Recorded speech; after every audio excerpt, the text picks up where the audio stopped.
Hello and welcome to When They Were Alive Together, a series by Short Story Alley. If you have ever wondered how the world quietly changes before anyone notices, how one person's unanswered question or another person's stubborn obsession can ripple across decades, then you are already standing at the doorway of this story.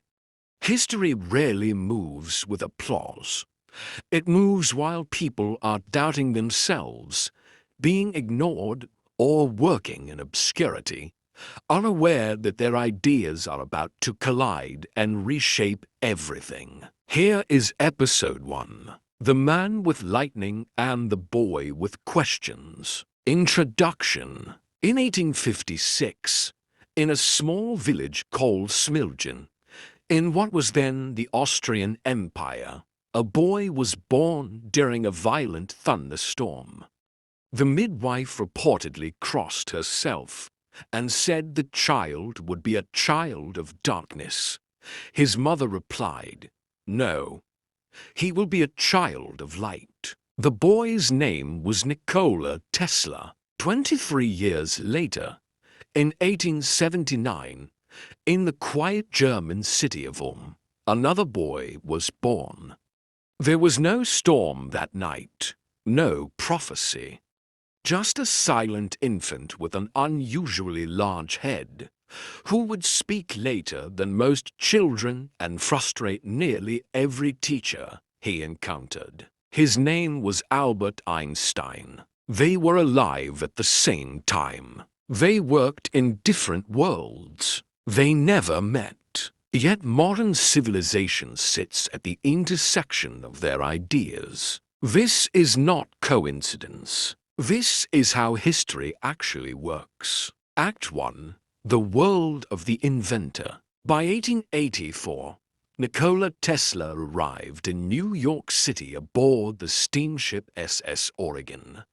In his pocket were, for cents, a letter of recommendation and a notebook filled with sketches that only he fully understood.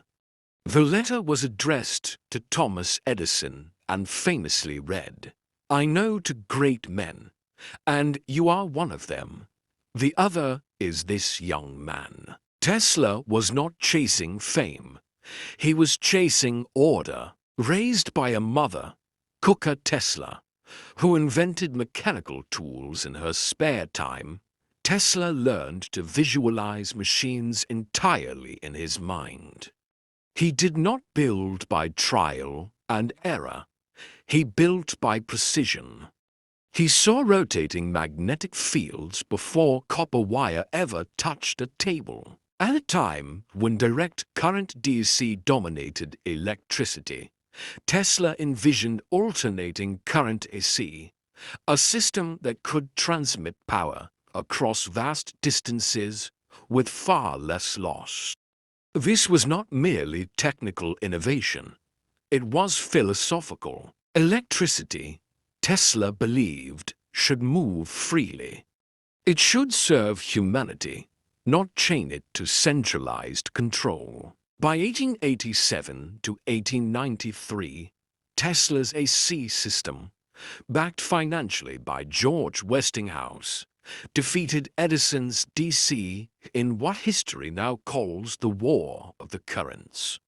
In 1893, AC powered the world's Columbian Exposition in Chicago, bathing the fairgrounds in light and announcing the electrical age. Tesla was at the center of the future, and yet the seeds of his downfall were already planted. Tesla refused to monetize aggressively. He tore up royalty contracts. He believed ideas were sacred. Investors believed ideas were leverage. When Tesla began pursuing wireless energy transmission at Wardenclyffe Tower in 1901, financiers withdrew. They wanted profit. Tesla wanted liberation. By the 1920s, the world had moved on. Tesla had not. He died on January 7, 1943, alone in room 3327 of the New Yorker hotel. His possessions fit into a few trunks. His mind had outpaced the economy that might have sustained him. Act 2. The World of the Boy. While Tesla was electrifying cities, Albert Einstein was failing to impress his teachers. Growing up in Munich, Einstein struggled with rigid schooling. He disliked rote memorization and openly challenged authority. His father's electrical business failed, forcing the family to relocate repeatedly. Stability was rare. Certainty was rarer. At age 16, Einstein asked a question that would not leave him alone. What would happen if I could ride alongside a beam of light? This was not idle curiosity. It was rebellion against accepted physics. Einstein eventually enrolled at the Swiss Federal Polytechnic in Zurich in 1896, where he met Mileva Marić, a Serbian mathematician with exceptional strength in mathematics and physics. She was one of the few women in Europe studying theoretical physics at that level. Their relationship was intense, intellectual, and documented through surviving letters. They discussed physics obsessively. They challenged one another. Mileva struggled against institutional barriers, repeated exams, and personal sacrifices, including pregnancy and societal pressure. History would later minimize her role, but contemporary correspondence confirms she was deeply embedded in Einstein's early intellectual world. Einstein did not succeed quickly. After graduation in 1900, he could not secure an academic post. He worked instead at the Swiss Patent Office beginning in 1902, reviewing inventions by day and thinking freely by night. This mattered. Unlike Tesla, Einstein learned how to survive inside systems without surrendering his ideas.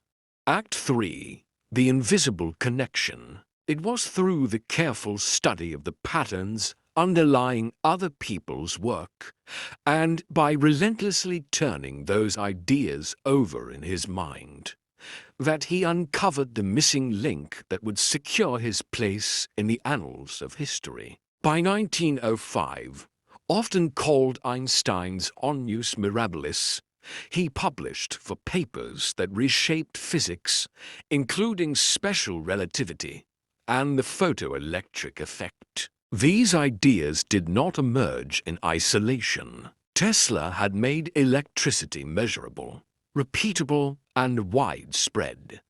The electrified world produced instruments, experiments, and data.